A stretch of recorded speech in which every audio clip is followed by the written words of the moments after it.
अंतरराष्ट्रीय युवा विद्वान, जैन दर्शन में यूनिवर्सिटी टॉप व गोल्ड मेडलिस्ट, जैन सिद्धांत एवं न्याय विषयों को सरलता से समझाने वाले, यूएसए, इंग्लैंड, ऑस्ट्रेलिया आदि अनेक देशों में जैन धर्म की महती प्रभावना करने वाले, पंडित टोडरमल पुरस्कार, युवा विद्वत रत्न आदि अनेक पुरस्कारों से सम्मानित मूर्धन्य विद्वान डॉक्टर संजीव कुमार गोधा जयपुर द्वारा जानिए धर्म का मर्म।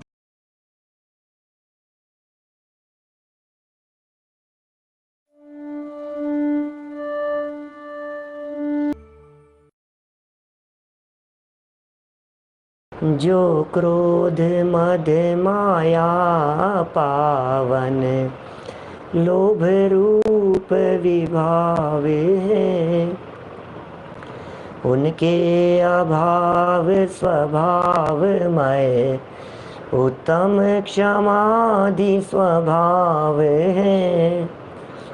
उत्तम क्षमादि स्वभाव ही इस आत्मा के धर्म है सत्य शाश्वत ज्ञानमय, निज धर्म शेष अधर्म है। निज आत्मा में रमण संयम, रमण ही तप त्याग है, निज रमण आकिंचन्य है, निज रमण परिग्रह त्याग है। निज रमणता ब्रह्मचर्य है, निज रमणता 10 धर्म है। निज जानना पहचानना जमना धर्म का मर्म है। अरिहंत है 10 धर्म धारक, धर्म धारक सिद्ध है। आचार्य है उपजाय है, मुनिराज सर्व प्रसिद्ध है। जो आत्मा को जानते पहचानते करते रमण, वे धर्म धारक धर्म धन है, उन्हें हम करते नमन, उन्हें हम करते नमन। 10 लक्षण महापर्व का ये महामांगलिक प्रसंग है। आज से हम यहाँ उत्तम समाधि 10 लक्षण धर्मों की आराधना करने के लिए एकत्रित हुए हैं। 10 लक्षण महापर्व ये एक जैन परंपरा का अद्भुत पर्व है। पर्व पर्व पर्व माने उत्सव, पर्व माने त्योहार, पर्व माने पवित्र काल। नाम सुनते ही, शब्द सुनते ही दिल खिल जाता है, शब्द सुनते ही कली कली प्रसन्न हो जाती है। ऐसा लगता है अरे कोई त्योहार आ गया है। लेकिन भैया पूरे दुनिया भर में जो त्योहार मनाए जाते हैं वो खा पी कर मनाए जाते हैं, भोग भोग कर मनाए जाते हैं, लड्डू पेड़े खाते हैं और खिलाते हैं, नए नए कपड़े बनवाते हैं, घर को सजाते हैं, मेहमानों को बुलाते हैं, खूब पार्टियां होती हैं। इस तरह से दुनिया के त्योहार मनाए जाते हैं। हमारे ये जैन पर्व खाने पीने के पर्व नहीं है, ये तो खाना पीना त्यागने के पर्व हैं। ये भोग के पर्व नहीं है, ये वैराग्य के पर्व हैं। ये आराधना के पर्व हैं, ये साधना के पर्व हैं।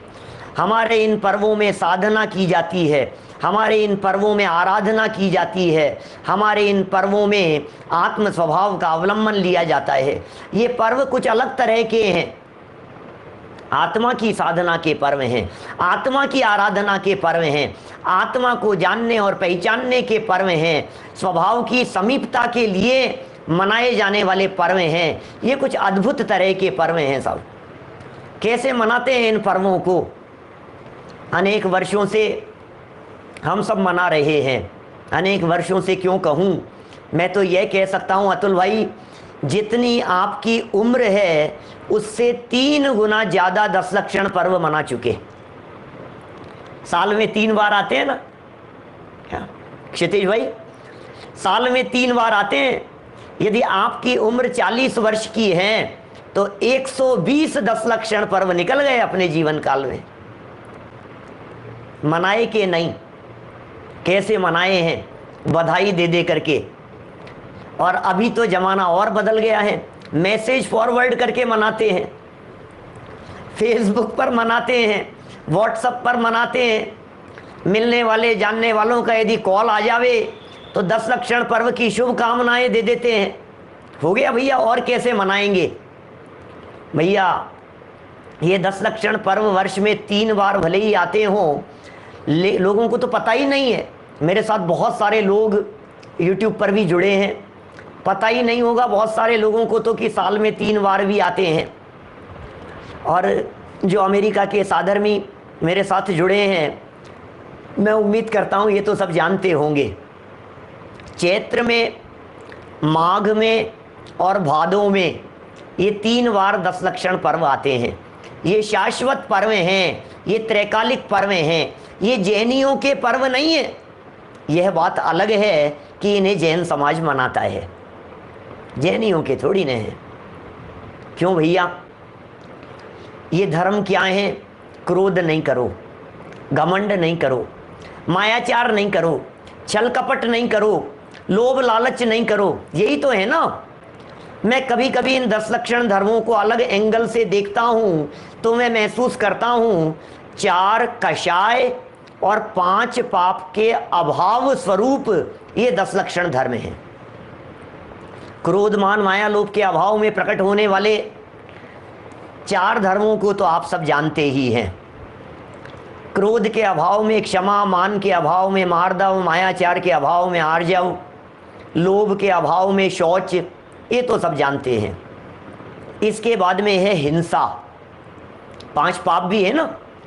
हिंसा के अभाव में है संयम, झूठ के अभाव में है सत्य, चोरी के अभाव में है त्याग, कुशील के अभाव में है ब्रह्मचर्य, परिग्रह के अभाव में है आकिंचन्य। कि साहब ये तो 9 हुए, कौन सा बच गया? क्या अब जो बच गया उसका नाम है तप, और तप सा निर्जरा चय। कि इन सब के होने पर जो स्वभाव की आराधना होती है वो है तप, वो है सच्ची तपस्या। और ध्यानत राय जी कहते हैं, ध्यानत धर्म 10 पेड़ी चढ़ के शिव महल में पग धरा। इसका मतलब ये हमारे 10 लक्षण धर्म कषाय नहीं करने की प्रेरणा देते हैं, पाप नहीं करने की प्रेरणा देते हैं। कषाय और पाप से रहित होकर आत्मा की आराधना करने की प्रेरणा देते हैं। अब हम आपसे पूछते हैं, दुनिया में कौन व्यक्ति ऐसा है जो क्रोधादि करने को अच्छा मानता है?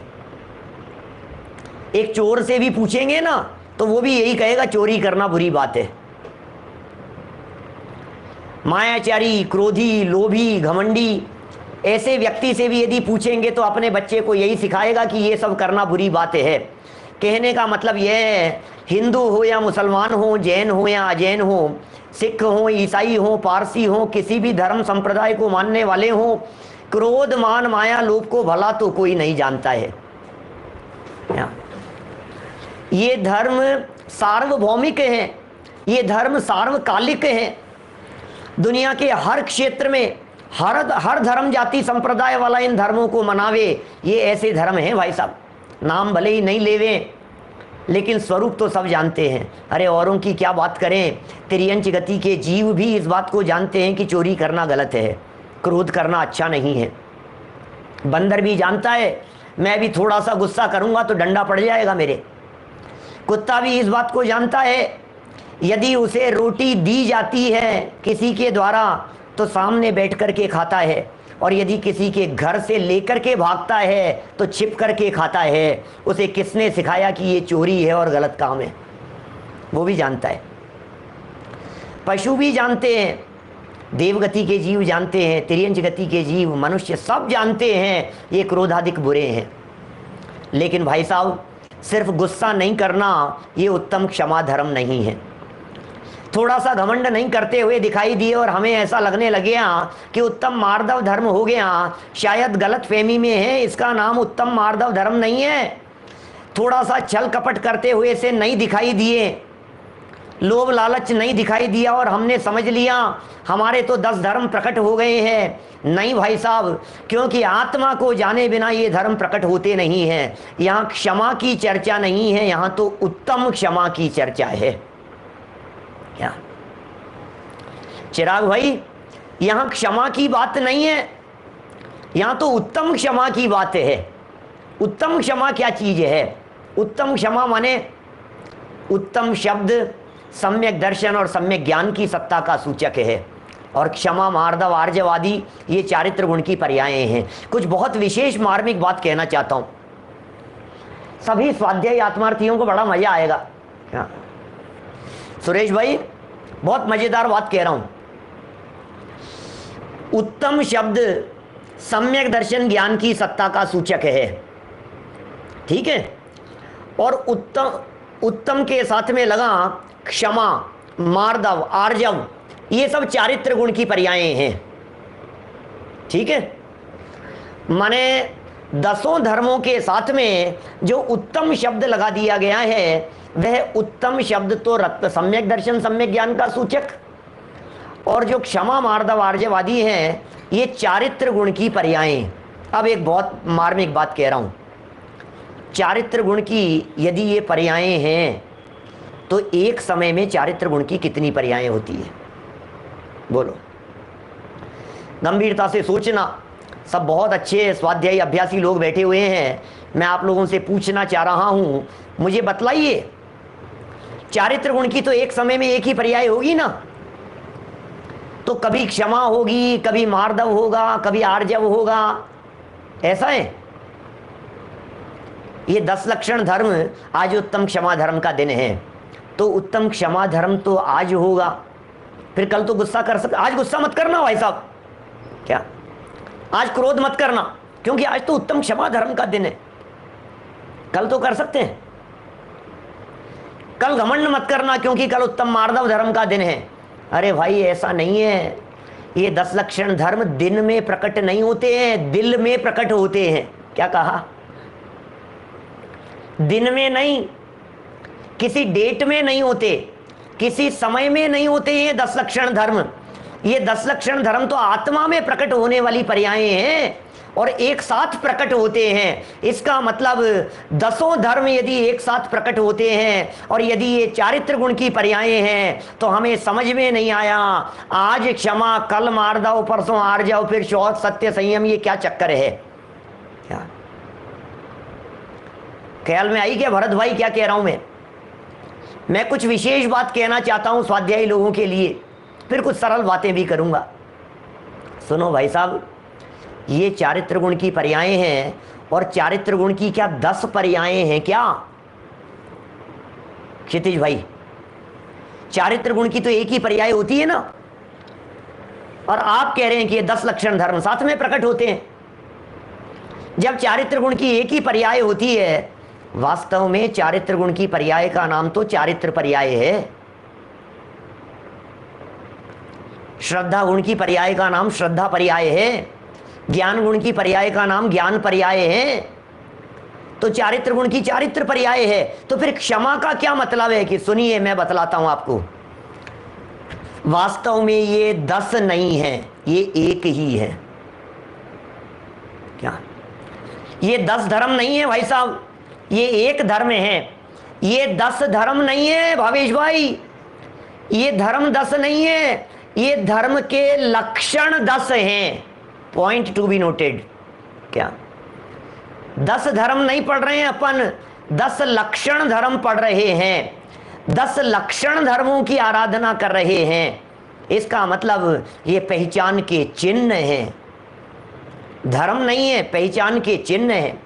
धर्म तो वीतराग भाव है, धर्म तो चारित्र स्वरूप है, धर्म तो वस्तु के स्वभाव का नाम है। जब उसी वस्तु के स्वभाव को, जब उसी वीतराग भाव को जब हम ये देखते हैं कि ये जो वीतराग भाव है जब हम इस वीतराग भाव को क्रोध के अभाव की दृष्टि से देखते हैं तो क्षमा कह देते हैं। जब उसी वीतराग भाव में मान का अभाव देखते हैं तो मार्दव कह देते हैं। जब उसी वीतराग भाव में मायाचार का अभाव देखते हैं तो आर्जव कह देते हैं। है वही वीतराग भाव, एंगल बदल गया, देखने के नजरिए बदल गए, नजरिए बदलते गए और नामकरण अलग अलग होते गए। बात तो एक ही है, चीज एक, देखने के नजरिए अलग अलग। हम क्या समझ रहे हैं, हमारे क्षमा धर्म तो प्रकट, अरे भाई क्षमा तो बिल्कुल है इनमें, गुस्सा तो बिल्कुल नहीं है। घमंड के क्या हाल, नहीं घमंड तो सातवें आसमान पे रहता है, क्या गुस्सा तो बिल्कुल नहीं करते हैं लेकिन घमंड बहुत है। नहीं बिल्कुल क्रोध नहीं करते भाई साहब, घमंड भी नहीं देखा हमने इनके जीवन में, मायाचार भी नहीं दिखाई देती है, लेकिन लोभ वो तो है ही भाई साहब, लोभ तो है ही। अरे ऐसा नहीं होता है, ऐसा नहीं होता है। ये 10 लक्षण धर्म यदि आत्मा के धर्म हैं, आराधना के धर्म हैं, तो ये सब धर्म एक साथ प्रकट होते हैं। चारित्र गुण की निर्मल पर्यायें हैं और देखने के विविध प्रकार के एंगल हैं। एंगल बदल बदल करके देखा जाता है तो अलग अलग नाम दिखाई देते हैं। उसी वीतराग भाव वाली पर्याय में, उसी वीतरागी पर्याय में जब हमने लोभ का अभाव देख लिया तो उत्तम शौच कह दिया। उसी वीतराग भाव में जब हमने झूठ का अभाव देख लिया तो हमने सत्य नाम दे दिया। अरे वीतराग भाव धर्म है। चलिए इस धर्म की हम यहाँ आराधना कर रहे हैं, आज प्रारंभ कर रहे हैं इस धर्म की चर्चा। आज पहला दिन है, उत्तम क्षमा धर्म का दिन है। क्या होती है क्षमा, किसे कहते हैं क्षमा? क्या आजकल तो नाम भी होने लगे हैं, क्या कई साधर्मी ऐसे होंगे जिनके नाम ही क्षमा होंगे कि क्या नाम है आपका, कि क्षमा। यहाँ नाम की बात नहीं है, यहाँ तो काम की चर्चा है। कौन सी क्षमा की बात कर रहे हैं? उत्तम क्षमा की बात कर रहे हैं। दुनिया भर में हर व्यक्ति इस क्षमा धर्म के नाम पर यह कहता हुआ, यह उपदेश देता हुआ आपको मिलेगा, भाई साहब क्रोध मत करो, भाई साहब क्रोध मत करो, क्या गुस्सा मत करो भाई साहब। अरे भाई लेकिन बाहर का गुस्सा अलग चीज है, यहाँ बाहर के गुस्से की बात नहीं है, यहाँ तो अंदर के क्रोध की बात है। बाहर का गुस्सा करते हुए तो बहुत नहीं दिखाई देते हैं। कहाँ कहाँ तक बात कहूँ मैं आपको, पेड़ पौधे आपको क्रोध करते हुए नहीं दिखाई देते, पहाड़ आपको क्रोध करते हुए नहीं दिखाई देते, कभी आपको चींटियाँ गुस्सा करते हुए नहीं दिखाई देगी, गाय आपको बहुत शांत दिखाई दे रही है। तो मैं आपसे पूछ रहा हूं, क्या वे क्षमा धर्म के धारी हो गए? क्या इसी का नाम क्षमा है? आपको दुनिया में बहुत सारे लोग ऐसे मिल जाएंगे जिन्हें देख करके आप ये कहेंगे हमने जीवन में कभी इनके चेहरे पर गुस्सा नहीं देखा। ऐसा मिल जाएगा आपको, हमने कभी गुस्सा नहीं देखा इनके चेहरे पर। तो क्या वे उत्तम क्षमा धर्म के धारी हो गए हैं? इसी का नाम उत्तम क्षमा है? नहीं भाई, गुस्सा होना नहीं और दिखना नहीं, इन दोनों में जमीन आसमान का अंतर है। नहीं दिखने के पीछे तो बहुत सारे कारण हो सकते हैं। व्यापारी भी क्रोध नहीं करता हुआ दिखाई देता है। थोड़े कमजोर व्यक्ति होते हैं, वे भी क्रोध नहीं करते हुए दिखाई देते हैं। कई तरह की परिस्थितियां होती हैं क्रोध नहीं करने के पीछे। नहीं करता है भाई साहब, गुस्सा नहीं कर रहा है, क्यों? अभी समय सही नहीं है। अरे यार इस समय गुस्सा करना ठीक बात नहीं है, अभी गुस्सा करूंगा तो पता नहीं क्या होगा, लेने के देने पड़ जाएंगे, ये सोच करके भी व्यक्ति गुस्सा नहीं करता है। मौका देख करके गुस्सा नहीं करता है, मन में ये चलता रहता है समय आने पर देख लूंगा। बोलो क्रोध है या नहीं है? जिनवाणी तो ये कह रही है क्रोध क्या, क्रोध का बाप अंदर में बैठा है, उसका नाम है बैर। गुस्सा करता हुआ दिखाई नहीं दे रहा है। मैं कभी इस तरह का उदाहरण देता हूं, बहुत समय से कोई जैसे गली मोहल्लों में कोई ऐसे दादागिरी करने वाले लोग होते हैं ना, दादा होते हैं, बाहर से गुजर रहा था रोड पर से, और गुजरते हुए अचानक उसके सामने एक पत्थर आकर के गिरा। जब पत्थर आकर के गिरा, ऐसा चौकोर पत्थर था, सामने आकर के गिरा, बहुत तेज गुस्सा किया उसने। कौन है ये व्यक्ति? दिखता नहीं है, किसने ऊपर से ये पत्थर गिरा दिया है? दिखता नहीं है, क्या अभी लग जाती तो क्या होता, सिर फूट जाता मेरा। बड़बड़ाता रहा, कोई बात नहीं, जिसने भी फेंका है इसी पत्थर से जाकर उसका सर फोड़ देता हूं। और ऐसा बड़बड़ाता हुआ उस पत्थर को हाथ में लेकर 2-3 मंजिल ऊपर गया और ऊपर जाकर के देखा तो दारा सिंह जी कसरत कर रहे थे, उनके हाथ से पत्थर फिसल गया था। दारा सिंह जी को जानते हैं आप? क्या अब क्या होगा सिद्धार्थ भाई? अरे दारा सिंह जी आपका पत्थर गिर गया था, मैं देने के लिए आया हूं। क्या ये क्या हुआ है? इतना गुस्सा करते हुए आ रहा था, अब ये कैसे समय बदल गया, अब ये कैसे दृष्टिकोण बदल गया। भाई साहब पहलवान को देख करके उस पर गुस्सा करके क्या हड्डी पसली तोड़वानी है अपनी? ये समझता है, मौका देख करके क्रोध करता है। अभी समय सही नहीं है, अभी अवसर बराबर नहीं है, ये गुस्सा करने का मौका नहीं है। इसका मतलब अंदर में तो गुस्सा है। यहाँ यह उत्तम क्षमा धर्म बाहर की क्षमा की बात नहीं करता, यह उत्तम क्षमा धर्म अंदर से क्षमा की बात करता है। अंदर में कितनी पवित्रता है यह बतलाइए, अंदर में क्षमा है या नहीं?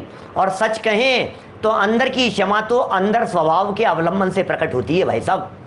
क्षमा तो आत्मा का स्वभाव है।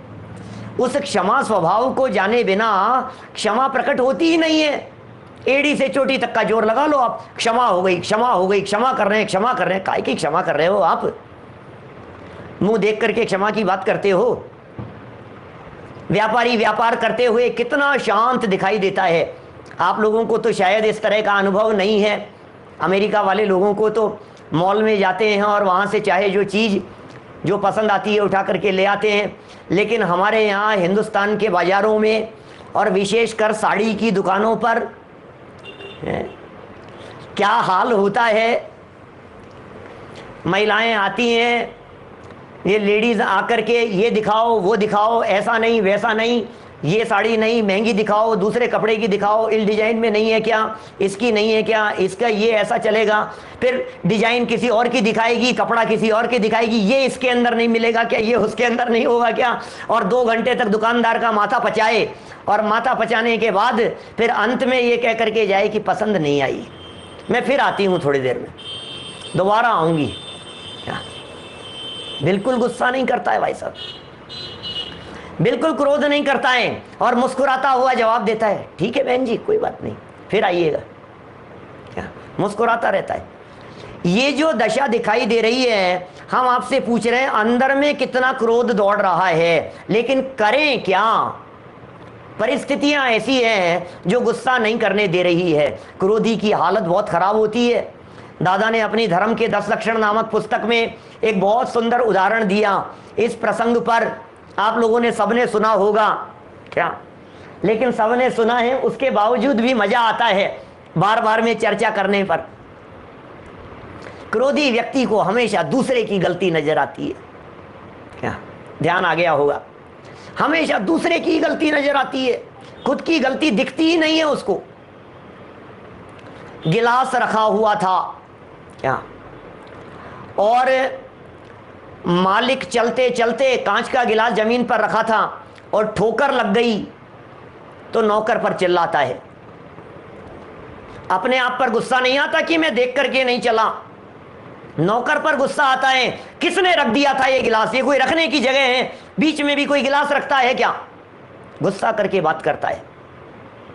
देखो आप, अब कदाचित वही गिलास बीच में रखा हुआ नौकर के पैर से ठोकर लग करके फूट जावे क्या, तो फिर रखने वाले पर गुस्सा नहीं आता क्योंकि रखा तो खुद ने था। अब नौकर पर गुस्सा करके कहता है, नालायक देख करके नहीं चलता, अंधा है क्या, दिखता नहीं है क्या, ऐसे चलते हैं क्या? देखिए, जब गिलास नौकर ने रखा था तो भी गुस्सा नौकर के ऊपर, और जब गिलास खुद ने रखा तो भी गुस्सा नौकर के ऊपर। क्या अब कदाचित ऐसा हो जावे कि रखा भी खुद ने था और ठोकर भी खुद से ही लग गई, अब क्या करेगा बोलो? खुद के पैर से ठोकर लग गई, नौकर पर चिल्लाता है, तो नौकर किसने रखा था ये? वो कहता है बाबूजी अभी थोड़ी देर पहले आपने ही तो रखा था। तो कोई बात नहीं, उठा नहीं सकता था क्या? तो गुस्सा फिर भी उसी पर करता है। हमने रखा हो चाहे नौकर ने रखा हो, ठोकर हमसे लगी हो चाहे ठोकर नौकर से लगी हो, गुस्सा तो नौकर के ऊपर ही फूटना है। कहने का अभिप्राय यह है भाई साहब कि क्रोध तो हमेशा दूसरों की ही गलती देखता है। क्रोधी व्यक्ति को अपनी गलती दिखाई ही नहीं देती। अरे क्रोधी व्यक्ति को यदि अपनी गलती दिखने लग जावे तो फिर क्रोध ही क्यों करे। ये क्रोध उत्पन्न होता है दूसरों को देख करके। टोडरमल जी साहब ने बड़ी सुंदर पंक्तियां लिखी है। दूसरों को देख देख करके कषायें उत्पन्न होती है, ये विभाव उत्पन्न होते हैं औरों को देख देख करके। उन्होंने एक प्रकरण ऐसा लिखा, ये क्रोधादि कषायें क्यों उत्पन्न होती हैं, तो उन्होंने कहा मिथ्यात्व के कारण जब जगत के पदार्थ इष्ट या अनिष्ट भाषित होते हैं तो कषायें उत्पन्न होती है। कैसे उत्पन्न हो गई कषायें? मिथ्यात्व के कारण। जगत के पदार्थ इष्ट अनिष्ट भाषित हो रहे हैं तो कषायें उत्पन्न होती हुई नजर आ रही है। मिटेंगी कैसे? बोले तत्व ज्ञान के अभ्यास से। तत्व ज्ञान के अभ्यास से जब जगत के पदार्थ इष्ट अनिष्ट भाषित नहीं होंगे तो कषायें मिटेंगी। इसका मतलब कषायें मिटाने का उपाय तत्व ज्ञान का अभ्यास है और कषायें उत्पत्ति का कारण पर की तरफ दृष्टि देना है। यदि हमारी दृष्टि पर की तरफ रहेगी तो क्रोध हुए बिना नहीं रहेगा। यही कारण है भाई साहब, मिथ्या दृष्टि एड़ी से चोटी तक का जोर लगा लेवे, वो क्रोध से रहित नहीं है। और सम्यक दृष्टि ज्ञानी जीव क्रोध करता हुआ भी दिखाई देवे तो भी क्रोध से रहित है। ये कैसा स्वरूप है, ये कैसी क्षमा है? बोलो, उत्तम क्षमा की चर्चा कर रहे हैं हम। ये कौन सी क्षमा है और ये कैसी क्षमा है जिसकी चर्चा जिनवाणी में की गई है? ये किस प्रकार की क्षमा का स्वरूप है? बाहर से देखने पर शांत दिखाई देने वाला अनंतानुबंधी का क्रोधी हो सकता है और बाहर में लड़ता झगड़ता दिखाई देने वाला व्यक्ति भी उत्तम क्षमा धर्म का धारी हो सकता है। ये जिनागम के रहस्य हैं। ये उलट पुलट बातें हैं, देखने पर पता नहीं लगता है हमारे को। देखने पर तो ऐसा लगता है क्या कह रहे हो पंडित जी साहब, समझ में नहीं आ रही है बात की। बात तो ऐसी है भैया। एक माँ अपने बच्चे को डांटती हुई दिखाई दे रही है, पीटती हुई दिखाई दे रही है, गुस्सा करती हुई दिखाई दे रही है। दादी जी ये कह रही है हमारे यहाँ 10 लक्षण आदि पर्व के दिनों में ऐसा होता है, 16 के कपड़े पहनते हैं, शुद्ध कपड़े पहनते हैं, चौके के अंदर आने नहीं देते हैं छोटे छोटे से बच्चों को। हमारे दादी जी वगैरह जब व्रत उपवास करते थे अंदर बनाते थे, कपड़े बदल करके अंदर जाते थे किचन में, शुद्ध धुले हुए कपड़े पहनते थे।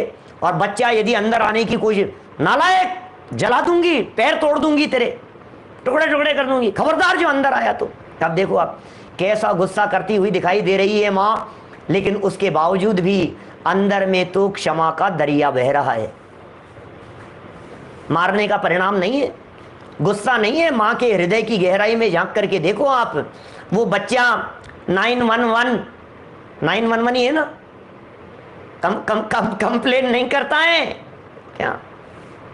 तो मैं भारतवासियों को कहना चाहता हूं, अमेरिका में जो सादर में सुन रहे हैं बहुत सारे लोग, हमारे जैन अध्यात्म अकेडमी ऑफ नॉर्थ अमेरिका की तरफ से भी ये 10 लक्षण का कार्यक्रम चल रहा है। वहाँ क्या होता है बच्चों के लिए, मैंने गवर्नमेंट की तरफ से एक हेल्पलाइन है 911 के नाम से। बोले यदि माता पिता यदि डांट रहे हो, फटकार रहे हो छोटे बच्चों को भी, वे छोटे बच्चे पुलिस को बुला लेते हैं और पुलिस पकड़ करके ले जाती है माँ बाप को।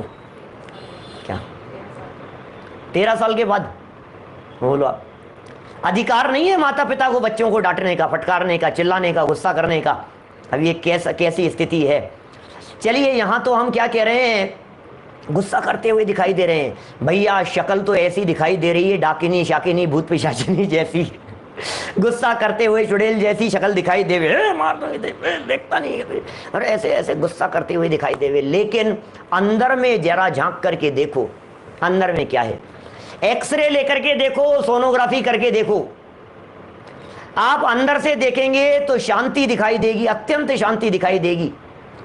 कई बार कई बच्चे जब कभी ऐसी शिकायत करते हैं ना, हमारे पड़ोस में एक बच्चा था, उसके मम्मी पापा बहुत डांटते थे उसको, तो हमेशा कहता था ये तो मेरे से अपनापन ही नहीं है और मुझे तो पराया समझते हैं, ऐसा समझते हैं, बहुत बार बार मैं इस तरह की बातें कहता था। तो एक दिन मैंने उसको कहा कि सुन, अगली बार जब तेरे को पापा डांटे ना या मम्मी बहुत तेज डांटे तो एक काम करना, नाटक कर सकता है? बोले क्या अंकल? बोले ऐसा करना कि जब वो बहुत तेज तुझे डांट रहे हो तो उस समय तू चक्कर खा करके जमीन पर गिरने का नाटक करना। क्या कि उससे क्या होगा कि तुझे पता लगेगा कि वो कितना प्यार करते हैं तेरे से। क्या ये कैसी बात करते हो, कुछ नहीं होगा। अरे बेटा, तू यदि चक्कर खा करके गिर जावे और ये पता लग जावे कि तेरी तबीयत खराब है तो वो तो तुझे लेकर के डॉक्टर के भागेंगे, तेरे लिए जान देने को तैयार हैं, जो अभी छोटी छोटी सी बातों पर गुस्सा करते हुए नजर आ रहे हैं। कहने का कुल मिलाकर के अभिप्राय यही है कि जो क्रोध बाहर में दिखाई दे रहा है वो असली क्रोध नहीं है। जो अंदर का क्रोध होता है वही असली क्रोध होता है। हमारे यहाँ 10 लक्षण पर्व में उत्तम क्षमा धर्म के माध्यम से बाहर के क्रोध को नहीं, अंदर के क्रोध को छुड़ाने की बात करते हैं। अंदर के क्रोध को छुड़ाने की बात करते हैं। आत्म स्वभाव के अवलंबन से क्रोध पर विजय प्राप्त करने की बात करते हैं। स्वभाव के अवलंबन से क्रोध पर विजय प्राप्त कीजिए। हमारे ज्ञानी धर्मात्मा पुरुष पुराण उठा करके देखिए, एक एक बातें आपको ऐसी दिखाई देगी जिन्हें देख देख करके आपको लगेगा यार ये कैसा स्वरूप है, ये कैसा स्वरूप है। ऊपर से अत्यंत शांत दिखाई दे रहे हैं, उत्तम क्षमा धर्म जैसी दिखाई दे रही है। द्रव्यलिंगी मुनिराज, चमड़ी खींच दो ऊपर से, आंख की कोर तक लाल नहीं होगी। ओहो, ये कैसी क्षमा दिख रही है ना। सामने वाला व्यक्ति कुछ भी करे, चमड़ी खींच देवे, गालियां दे रहा हो, पत्थर फेंक रहा हो, उतार दी चमड़ी और नमक मिर्च ऊपर से ला करके डाल दिए, तो टोडरमल जी साहब कहते हैं आंख की कोर भी लाल नहीं हो, लेकिन उसके बावजूद भी द्रव्यलिंगी है। आगम ये कह रहा है कि अनंतानुबंधी क्रोध सदाकाल विद्यमान है। अब ये कैसा क्रोध है, ये कैसा अनंतानुबंधी का स्वरूप है, बोलो। गुस्सा नहीं करने पर भी गुस्से वाले दिखाई दे रहे हैं। हाँ जी, अंदर से गुस्सा है, अनंतानुबंधी, अप्रत्याख्यानावरण, प्रत्याख्यानावरण, संज्वलन, सब की सब कूट कूट करके भरी हुई है। ऐसा गुस्सा है अंदर में। आत्मा की विराधना, इसे कहते हैं क्रोध। ये है असली विराधना।